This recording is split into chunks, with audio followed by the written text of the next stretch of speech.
Certainly. My name is Stephen Raspa. I'm arts advocate and associate director of community events for Burning Man.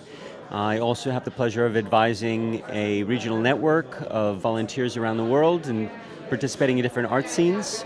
And also we have about 65 official community events based upon the principles of Burning Man that happen around the world.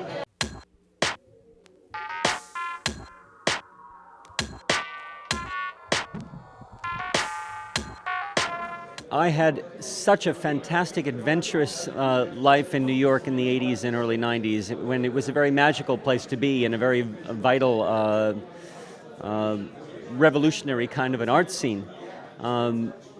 Unfortunately, in a matter of maybe 5 to 7 years between economic impact, like increasing rents, and some very unfriendly policies by people at the time like Rudy Giuliani, cleaned up the city a little too much, had very extreme policies against nightlife and entertainment, drove people out of squats in the Lower East Side and out of Tompkins Square Park, for example, and didn't make a place for young people or imagination. And so, as you probably know, Manhattan itself does not have all of the incubators, the raw, unusual art spaces or maker spaces or hacker spaces. That's all been pushed further out into outer boroughs. San Francisco is now going through something quite similar as the rents increase and people come from all over the country for jobs in Silicon Valley. It's displacing the artists and sort of the cultural foundation, the raw flavor of the city, if you will.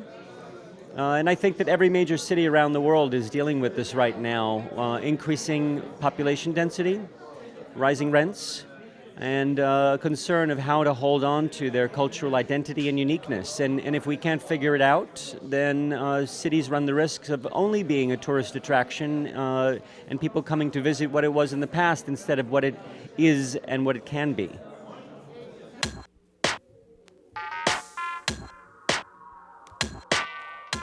I think that this is both the responsibility of urban planners and government and the populace itself. People have to care about it, they have to get involved. I've seen some very interesting and innovative things happening around the world where cities are helping art spaces and cultural centers apply for mortgages to purchase their property. And I think that this is really, we need an economic solution. So I think there needs to be more about creative financing for people with creative ideas that want to bring something unusual to the city or that are important long-standing cultural institutions. And I'm not just talking about the opera and the symphony. You know, you really have to think, like, where are the people that are driving dance in the city? Where are the people that are driving original music?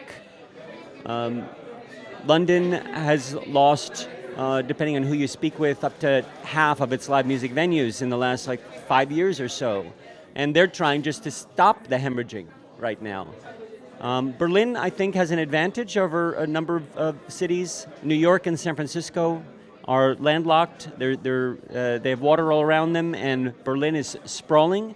So it's taken a lot longer, I think, for the challenges of gentrification to reach Berlin. But I have friends here that used to be able to leave one apartment and find another inexpensively, and it's getting harder to do that. So it's coming here too, and now is the time for, I think, the citizens of Berlin, the creative art scene, the city and urban planners to get together and really get creative.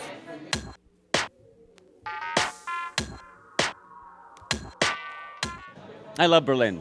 Yeah, if I were not so settled in San Francisco now, I would certainly consider living in Berlin. But then again, this is the problem. Too many people want to live in Berlin, right? You have too many foreigners coming here right now.